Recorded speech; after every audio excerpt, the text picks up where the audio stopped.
മിശിഹായിൽ ഏറ്റവും സ്നേഹമുള്ള മാതാപിതാക്കളെ, സഹോദരി സഹോദരങ്ങളെ,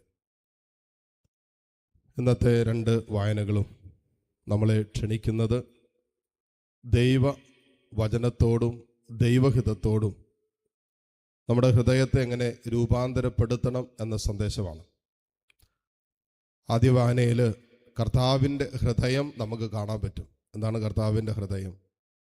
ദൈവജനം അവിശ്വസ്തത കാണിച്ചിട്ടും ദൈവം ജനത്തോട് വിശ്വസ്തനായിരുന്നു. ഒരു തിരിച്ചു വിളിക്കുക, നിങ്ങൾ തിരിച്ചു വാ, ഞാൻ നിങ്ങളുടെ ഐശ്വര്യം പുനഃസ്ഥാപിക്കാം, നിങ്ങൾക്ക് വേണ്ടതെല്ലാം തരാം. പാപത്തെ ഉപേക്ഷിച്ച് കടന്നുപോയ വഴികൾ, ദൈവസ്നേഹത്തിൻ്റെതല്ലാത്ത വഴികൾ നിങ്ങൾ തിരിച്ചു വരിക, നിങ്ങൾക്ക് വേണ്ടതെല്ലാം തരാം എന്ന് പറയുന്ന കർത്താവിൻ്റെ കരുണാർദ്രമായ ഒരു ഹൃദയത്തെയാണ് ആദ്യ വായനയിൽ ജെറമ്യാ പ്രവാചകന്റെ പുസ്തകത്തിൽ നമ്മൾ വായിച്ചു കേട്ടത്. സുവിശേഷത്തിലേക്ക് വരുമ്പോൾ നമ്മളുടെ ഹൃദയം പരിശോധനയ്ക്ക് വിധേയമാക്കാനാണ് ഇന്നത്തെ വായന, സുവിശേഷം നമ്മൾ ഓർമ്മപ്പെടുത്തിയത്. പലാവർത്തി കേട്ടിട്ടുള്ള വചനഭാഗമാണ്. ആവർത്തിച്ച് കേൾക്കുന്നത് കൊണ്ട് ചിലപ്പോൾ ഒരുപക്ഷെ ആവർത്തന വിരസത കൊണ്ട് അതിൻ്റെ കാതലായ സന്ദേശം നമ്മൾ വളരെ ലാഘവത്തോടെ എടുക്കാനുള്ള സാധ്യതയുണ്ട്. പക്ഷേ സുവിശേഷങ്ങളിൽ വളരെ പ്രാധാന്യമർഹിക്കുന്ന ഒരു സുവിശേഷ ഭാഗമാണത്. കാരണം നമ്മുടെയൊക്കെ ജീവിതത്തിൽ ഫലം പുറപ്പെടുവിക്കുന്നവരായി ജീവിക്കണം എന്നാണ് സുവിശേഷം നമ്മൾ ഓർമ്മപ്പെടുത്തുന്നത്. ആ ഫലം പുറപ്പെടുവിക്കുന്നതിന് തടസ്സമായി നിൽക്കുന്നത് നമ്മുടെ ദൈവവചനത്തോടുള്ള നമ്മുടെ പ്രതികരണം തന്നെയാണ്. അല്ലെങ്കിൽ ദൈവവചനത്തോടെടുക്കുന്ന നമ്മുടെ നിലപാടുകളാണ് ദൈവവചനം നമ്മളിൽ ഫലം പുറപ്പെടുവിക്കുന്നത് തടസ്സമായി നിൽക്കുന്നത്. അതുകൊണ്ട് ഇത് ഒരു ദിവസത്തിൻ്റെ വായനയുടെ വിചിന്തനമായിട്ടല്ല, ജീവിതത്തിൻ്റെ എല്ലാ നിമിഷങ്ങളുടെയും അനുദിന ജീവിതത്തിൽ ദൈവവചനത്തോട് നമ്മൾ എങ്ങനെ പ്രത്യുത്തരിക്കുന്നു എന്നുള്ള വ്യാഖ്യാനമായിട്ട് ജീവിതത്തിൽ രൂപപ്പെടുത്തേണ്ടതുണ്ട്. പാറയിൽ വീണത്, വഴിയിൽ വീണത്, മുള്ളുകൾക്കിടയിൽ വീണത്, ഇതൊക്കെ എല്ലാ ദിവസവും നമ്മളിൽ സംഭവിച്ചുകൊണ്ടിരിക്കുന്നതാണ്. നമ്മൾ വചനം കേൾക്കുന്നവരാണ്, നിരന്തരമായി ദൈവവചനത്തിന് കാതോർക്കുന്നവരാണ്. ആ കേൾക്കുന്ന വചനത്തിന് തത്തുല്യമായ ഫലം പുറപ്പെടുവിക്കുന്നവരാണോ എന്നുള്ളതാണ് നാം ആത്മശോധന ചെയ്യേണ്ടത്.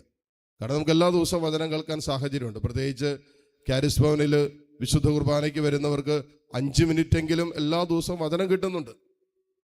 മറ്റു പലയിടങ്ങളിലില്ലാത്ത ഒരു സാഹചര്യം നമുക്ക് ഇവിടെയുണ്ട്. ഏത് വിശുദ്ധ കുർബാനയിലും ഒരു 5 മിനിറ്റെങ്കിലും, ഒരു 6 മിനിറ്റെങ്കിലും, അല്ലെങ്കിൽ ഒരു 7 മിനിറ്റെങ്കിലും ദൈവവചനം നമുക്ക് കേൾക്കാൻ പറ്റുന്നുണ്ട്.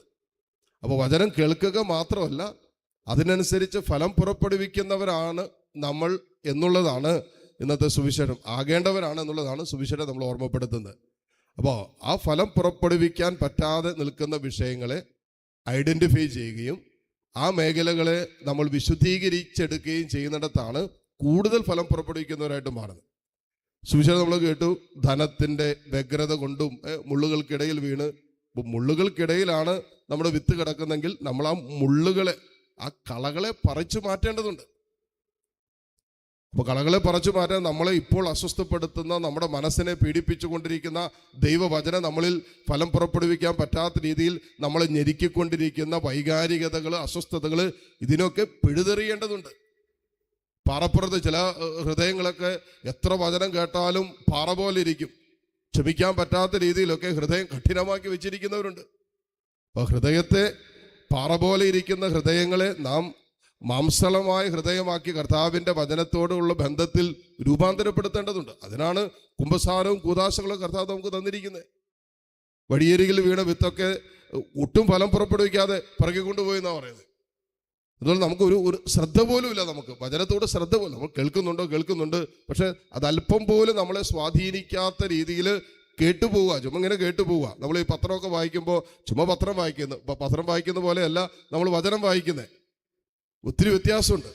എന്ന് പറയുന്ന പോലെ ഒരു ന്യൂസ് കേൾക്കുന്നത് പോലെ തന്നെ ചിലപ്പോൾ വചനം കേട്ടുപോകുന്നവരാണ്. അത് നമ്മളെ എത്ര കണ്ട് സ്വാധീനിക്കുന്നു എന്നുള്ളതാണ് ഇന്നത്തെ സുവിശേഷം നമ്മൾ ഓർമ്മ. അത് ഹൃദയത്തിൻ്റെ പരിവർത്തനത്തിലേക്കാണ് ഈ ഇന്നത്തെ വായന നമ്മൾ എത്തിക്കുന്നത്. അപ്പോൾ ആദ്യ വായനയിൽ അവിശ്വസ്തത കാണിച്ച ഒരു ജനത്തോട് കർത്താവിൻ്റെ ഹൃദയം, അത് സ്നേഹത്തിൻ്റെയും കരുണയുടെയും അവരെ വീണ്ടും സ്നേഹത്തിൽ തിരിച്ചു പിടിക്കുന്ന ഒരു ഹൃദയമാണെങ്കിൽ, സുവിശേഷം നമ്മുടെ ഹൃദയത്തെ എത്രമാത്രം ദൈവവചനത്തോടുള്ള ബന്ധത്തിൽ പരിവർത്തനത്തിന് വിധേയമാക്കേണ്ടതുണ്ട് എന്നുള്ളത് ഓരോ ദിവസത്തെയും ഓരോ നിമിഷത്തിൻ്റെയും ദൈവ വചനത്തോടുള്ള ബന്ധത്തിൽ ആത്മശോധനയ്ക്ക് വിധേയമാക്കണം എന്നുള്ളതാണ് സുവിശേഷം ഓർമ്മപ്പെടുത്തുന്നത്.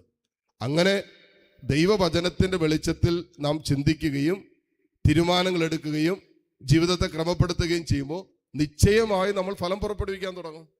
ദൈവരാജ്യത്തിൻ്റെ ഫലങ്ങൾ പുറപ്പെടുവിക്കാൻ തുടങ്ങും.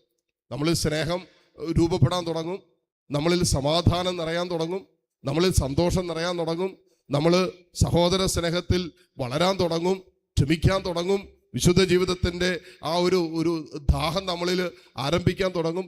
ഈ ഫലങ്ങളൊക്കെ പുറപ്പെടുവിക്കാൻ പറ്റുന്നത് ദൈവത്തിൻ്റെ വചനത്തെ നമ്മൾ ഹൃദയത്തിൽ സ്വീകരിക്കാൻ തക്ക വിധത്തിൽ ഹൃദയത്തെ രൂപാന്തരപ്പെടുത്തുന്നിടത്താണ്.